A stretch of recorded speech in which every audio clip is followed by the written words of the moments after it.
Happy New Year, YouTube! We're bringing you the 19th Omega Ruby and Alpha Sapphire Wi-Fi battle, but it is also the very first battle of this year.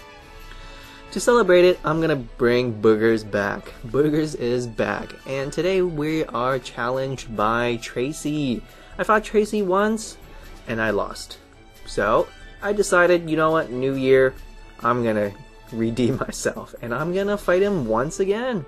So I brought back the old classic team, and Tracy has a new team this time, and it's gonna be really terrifying. I'm not prepared, but whatever. I'm gonna lead off with Alakazam right now. It is Mega, and Tracy on the other hand is gonna lead off with Raticate. Excellent lead. Now I know Raticate for a fact has Sucker Punch, and according to damage calculator, it'll easily kill me. I have to switch out. I just have to. I don't want to get Sucker Punch. My opponent predicts that really nicely though, and he goes for the U-turn, so maybe I really should have just stayed in and just go for a Focus Blast. Or maybe even a Psychic. Maybe a Psychic would have been enough, so. Now he does get the switch priority, and he does bring out the Tyranitar. Of course it'll scare me away. Of course. All Tyranitars have Earthquake. And honestly I don't know what to do. Now I know for a fact that my Heatran does have speed, so I just went for Stealth Rocks. You know, this Tyranitar can do many things. It can go for D-Dance, it can go for Rock Polish, he can go for Stealth Rocks, but no, he decides to go for Earthquake. You know, I have the Crobat chill in the back, so I could absorb that Earthquake, but I over-predicted my opponent, so down goes that Heatran, but at least I did get my rocks up. I'm gonna go into a Crobat. Nothing in my team actually one-shots Tyranitar, so my best bet was just gonna go for a U-turn. Surprisingly, my opponent is just gonna switch out. That gives me a free switch priority, so. Because all I can do is really just go for a U-turn. It is super effective towards that Tyranitar, but he really didn't need to switch out. You know, Tyranitar still probably would have eaten that really nicely. At this range, I'm thinking, hey, actually, Alakazam might actually be able to kill this, this Rotom-Wash. I fought this Rotom-Wash once, you know, with the same opponent, and it was really problematic. I mean, this Rotom-Wash just kept on using Volt Switches back and forth. So, I know I need to get rid of this Rotom-Wash ASAP. Turns out he's actually gonna stay in. And, I'm not carrying Psyshock, no. I'm carrying Psychic, my friend, and that's actually quite enough to kill Rotom. Thanks to that, you know, Sandstorm, and of course that, you know, Stealth Rock damage. Maybe the Psyshock might not have killed, maybe he would have lived, but yeah, still. Out comes the Trevenant. I do carry Shadow Ball, but I know Shadow Ball can't kill from this range. Usually they don't. Usually Trevenant does have some special defense bulk. So I just went for the very obvious switch and go into Miltank to expect any Shadow, and I'm so glad he didn't go for Leaf Seed. Really glad. He could go for the Will-O-Wisp, but you know, I just went for Toxic just to see if this was a Lumberry or a Citrus. I'm just praying like, oh dear god, please let it be Citrus. And nope, it is Lum. I mean, of course it's Lum. His name is Sleepy, so he probably has rest. So he does go for Will-O-Wisp. It does burn me, but I do have Heal Bell. What kind of Miltank doesn't have Heal Bell, right? So that's exactly what I do. Chime my bell, shake my nipples, and I'm completely healed. He is gonna go for a Leaf Seed. I don't have anything that's Sap Sipper. No, this Miltank is not Sap Sipper, it is Thick Fat. I do like to run Thick Fat on my Miltank, it's actually very handy. My Miltank is of course specially defensive after all, so it'll eat up, you know, like Flamethrowers and Ice Beam really darn well. Now, I'm not sure if I should stay in. And, you know, he just harvests his Lumberry, so I'm like, okay, you know, fuck this shit, I can't keep using Toxic. You know, I was hoping that he never harvests, but, you know, Harvest does have like 1/3 chance to harvest a new berry, so I thought, okay, let's go into Milotic. And, you know, he does go for the Horn Leech. I am defensive, it does an alright amount, but, you know, I could do several things here. I could go for a Skull to just pretty much burn him, or I can go for an Ice Beam. But I thought, let's just do a double switch here and bring back my Crobat. I'm pretty sure he won't go for Will-O-Wisp. And he does switch out, so he's gonna go into Registeel. Excellent play there, actually. So maybe I should have stayed in with my Milotic and just tried to get a burn on this Registeel. But regardless, I'm gonna go for U-turn and do, you know, not too much damage, but yeah, I don't want to get hit by Thunder Wave or anything like that. This Registeel can obviously go for Stealth Rocks too. I went into Boogers because, you know, Boogers is my ground type. He's not going to get hit by Thunder Wave. But turns out he has Curse, so this Registeel is a completely different set compared to mine. You know, I think, you know, I thought it was like the same set as mine, but no, it has Curse. I decided to go for my own Curse, you know, if he wants to start setting up, that's fine with me. I'm down to set up too. And there's nothing can stop me, but he does have Toxic, so he has Curse and Toxic. Kind of uncommon to see it, but it totally works on his favor. Because I can't keep staying in. I do have Slack Off, but you know, that's no good. I have to switch out to now, and I'm gonna go back into my Milotic. You know, I could basically I want to go into Milotic because, well, Milotic has Dragon Tail, and I'm just gonna use Dragon Tail and, you know, stop his curses. Because Curse on Registeel is pretty fucking scary. I'm not gonna lie, it's actually pretty scary. So I have to use Dragon Tail. My opponent does not have any fairy types. I'm free to use Dragon Tail, but he does go for Protect to Scout. And unfortunately I did go for Dragon Tail, so had I known that he went for the Protect, I would have just went for Recover or something. So it is revealed that I have Dragon Tail, you know, not good at all. So my opponent is actually just gonna go for a Toxic. So 2 of my Pokemon is Toxic, but I do have that Miltank. Of course, he avoids my Dragon Tail as well. So yeah, not good at all. So I'm thinking, well, he probably might just go for another Protect, you know, to Toxic Stall me. So I'm just like, okay, well, I'm gonna go for Recover, but he doesn't go for Protect. So again, I over-predicted my opponent once again. And he's just gonna go for a +2 Iron Head, but it's not gonna do anything. Do Milotic. And turns out this Registeel has Life Orb. A really special set, actually. It's kind of cool. I've never seen Life Orb on Registeel, but yeah, it's pretty refreshing to see it. Now, now I know that Protect is coming for sure, so I'm just thinking, you know what, fuck this shit. I'm just gonna bring out my Miltank. Miltank can't do anything to this Registeel, but whatever. I'm just gonna use Heal Bell. I'm sick and tired of being poisoned. 2 of my Pokemon is badly poisoned. I'm just gonna use Heal Bell. I don't have max PP on my Heal Bell, so technically my opponent can probably just keep spamming, you know, Will-O-Wisp and Poison, and it would probably fuck me over, honestly. But I'm really glad that I did bring someone with Heal Bell, especially when I'm fighting against this team. My opponent has way too many Pokemon that, you know, can use Will-O-Wisp and Toxic. Just, it's a little bit too scary, honestly. A double status Pokemon team. For some reason I just went for a Toxic. I know he has Lumberry, I know, okay, but I didn't care. I just want to poison him regardless. You know, he can't really do anything to me except for go for Leech Seed. Yeah, he can go for Horn Leech, it's not going to do too much. I'm not really sure why he would go for Horn Leech, because Leech Seed is just a little bit better, honestly. Because if I were to switch out, you know, something would get Leech Seeded too. Because I do have that, you know, milk drink after all, so I don't really care if I get damaged. I'm just praying that my opponent does not go for Will-O-Wisp now, and luckily he doesn't. He is discouraged to go for the Will-O-Wisp, seeing that I have Heal Bell. But like I said, if he keeps spamming Will-O-Wisp and Toxic, my Heal Bells will be pretty much all gone.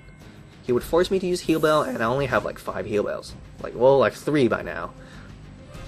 He's gonna go into Goodra, and I just went for U-turn expecting a switch, but I actually was not expecting Goodra. Because I'm pretty sure I can 2-hit KO Goodra with a Choice Banded Brave Bird. He does have the GUI, but then I think about it, I'm pretty sure I still outspeed a Goodra, even if I am at -1 speed, because I'm motherfucking Crobat. So, kinda wish I went for the, you know, Brave Bird, but it's all good. I'm just gonna send out Bookers. Now, Goodra obviously can go for, you know, Ice Beam or whatnot, but I'm not too worried. You know? Hippowdon is just way too good, way too reliable. Sometimes I overestimate Hippowdon, and, well, it actually comes in handy. He actually doesn't have Ice Beam, he's gonna go for Muddy Water, which is actually even more terrifying because Muddy Water obviously can drop my accuracy. But I don't think he dropped my accuracy at this first Muddy Water. But it actually did almost half, but luckily I do have leftovers. And speaking of leftovers, this Goodra has leftovers. Kind of uncommon to see leftovers on Goodra, because usually just see like Assault Vest, but it totally works, especially with Muddy Water. he can keep spamming Muddy Water and drop my accuracy, and then basically Leftovers is just going to heal him up. Again, my accuracy does not get dropped. Great, right? And I just will go for the +1 Earthquake. That'll nicely take care of this Goodra, so things aren't looking too bad here. Hippowdon already killing one, already having one victim. So, out comes the Raticate. I'm thinking, well, you know, this Raticate is at, you know, I am at +1, and I don't think this Raticate can kill. Surprisingly, he went for the Sucker Punch, not really sure why, because the Facade will probably do more. Well, obviously it'll do more because it's Stab. Even if he is not poisoned or burned, he will still do more with Facade. But I just went for the Slack Off, and now it is revealed he is carrying the Toxic Orb. Which is kind of funny, because I know exactly what to do now. I'm just going to keep using Slack Off and Curses. I'm going to go for another Curse, and for sure I can live the next Facade, unless my opponent gets a nice critical. By the way, shiny Raticate is actually kind of cool looking. I know the difference isn't too big, but I prefer shiny Raticate look way more better than, you know, regular Raticate. He is actually going to stay in and keep using Facade, but it is not going to kill me. It is not a critical. I go for the Slack Off. You know, at this point, poison damage is going to pretty much kill this Raticate while I can just keep using Slack Off. So, I think my opponent realizes that. I mean, he should.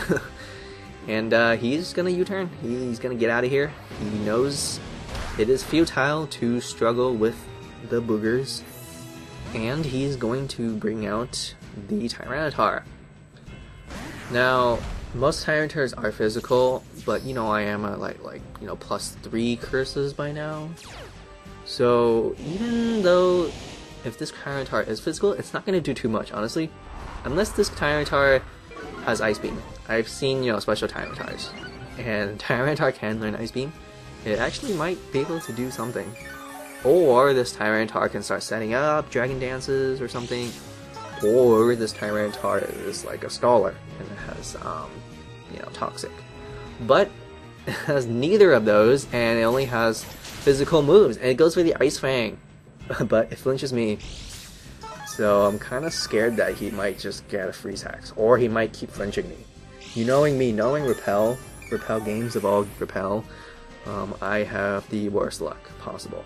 He's gonna go for a Crunch now. I can see why, because obviously Ice Fang did so little, and not to mention Crunch does have a chance to lower my defenses. But nope, I'm just gonna go for my 4th Curse now.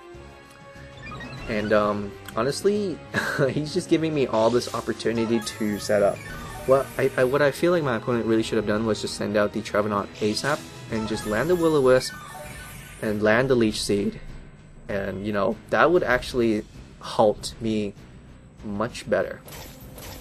He's gonna keep using Ice Fang now, and he probably fishing for freezes, but nope. I'm just gonna grab some more HP. So things aren't looking too bad here. I'm pretty much at full here. So he could switch out, but he decides to still stay in and go for another Ice Fang. So I guess he gave up using Crunch. I could go for my last or 5th curse. I think I actually have 5 curses, so I could go for my 6th curse. But then I was kind of afraid, honestly. I was kind of terrified that he actually might freeze me. That would just suck. I mean, that could actually stop Boogers' potential sweep. Now my opponent decides to send out the Trevenant, and I know for a fact Will-O-Wisp is coming. It's his best bet, but he doesn't go for Will-O-Wisp. He goes for Horn Leech. So again, I just can't predict my opponent. My opponent is just so unpredictable. I mean, of all moves, yeah, obviously Horn Leech is not going to do enough, and I just went for the Earthquake because I didn't think Stone Edge would kill, but now I think about it, actually. This Trevenant doesn't seem that defensive, so maybe the Stone Edge could kill. But now my opponent decides to go for the Will-O-Wisp, but I'm thinking, you know what, it's okay. He's just going to cut my attack in half, and I'm pretty sure half attack will easily finish off this Trevenant. But no, he lives with like 1 fucking HP, so I'm like, god damn it. Okay, now for a fact, I know this Trevenant is going to go for a rest. And he's going to be at full HP again, so I'm just going to go for a Stone Edge. But he goes for Leech Seed, so I'm thinking, oh, like, holy shit, he doesn't have Rest. I just realized his 4 moves are Leech Seed, Horn Leech, Shadow Claw, and Will-O-Wisp. He doesn't have Rest. And, oh yeah, my Stone Edge misses. But, yeah, kinda sucks. Kinda sucks. Just, you know, stalling it out just a little bit longer than necessary, but, you know, it's all good. Totally slipped out of my mind that this Trevenant does not have, you know, Rest. I don't know how to feel about that. Like, usually, you know, Trevenant either has Citrus Berry or Rest to, you know, heal up. I just don't think Leech Seed and Horn Leech is enough to regain HP, at least for Trevenant. Trevenant needs something more. But finally, I use my Earthquake, and finally the Trevenant goes down, but he does burn me, and I'm only at half, so things aren't looking too good here. A little bit scary for our boogers. Now he's gonna go back into the Raticate. Not sure if this Raticate has Swords Dance yet. If he has Swords Dance, this Raticate can actually do quite a lot of damage to me. He's gonna go for a Facade, and I could just kill it, but I thought, you know what, let me just slack off. I want to be at full HP, you know, in case, you know, some like bullshit like critical or something happens. And they usually do, honestly. Criticals or something just happen in like the worst time. My Leech Seed is still, you know, sapping me, and look at this, like, holy shit, look. This Raticate took so much HP coming from me. He's actually restoring more HP than he's losing. I mean, obviously, because toxic damage wraps up slowly, but still. He's taking way too much HP, and I'm just gonna keep using Slack Off. I'm gonna keep using Slack Off until the poison damage actually hurts him more. But it's still only turn 2 since his Raticate came out, and you know, his seed is still feeding him, feeding this fat little mouse. Look at that. That's like half already. Just kidding, but yeah, that's a lot of HP. I could keep stalling him out, just go over Slack Off until, you know, basically until Toxic kills this Raticate, but yeah, I think this will be my last Slack Off. I don't want to, you know, keep my viewers waiting and go for my final Slack Off. So I'll be at pretty high HP now. I'm actually at full, but of course, Leech Seed and Burn will still, you know, take up a nice chunk. Look at that, this Raticate is almost at full now. He's actually sitting at better HP than he was earlier. But yeah, no more Slack Off here. My opponent keeps using Slack Off, so we know that he doesn't have Swords Dance, obviously. So I just go for the Earthquake. And of course, that shall finish off this Raticate, even if Hippowdon is burned. So Hippowdon doing all kinds of work yet again. It's just so damn reliable. And my opponent has one last Pokemon left, the Registeel. Obviously, Registeel cannot burn me. I mean, cannot poison me. Goes for the Iron Head. I guess that's his best move. And I am not flinch, and I finish off this Registeel with that Earthquake. So, back to back boogers coming back, or well, boogers never left. But yeah, there you have it, the very first battle of 2015. Gotta give a huge thumbs up to my man Tracy for issuing this challenge, and of course, that thumbs up for boogers. Make sure to comment and subscribe. Have a good year.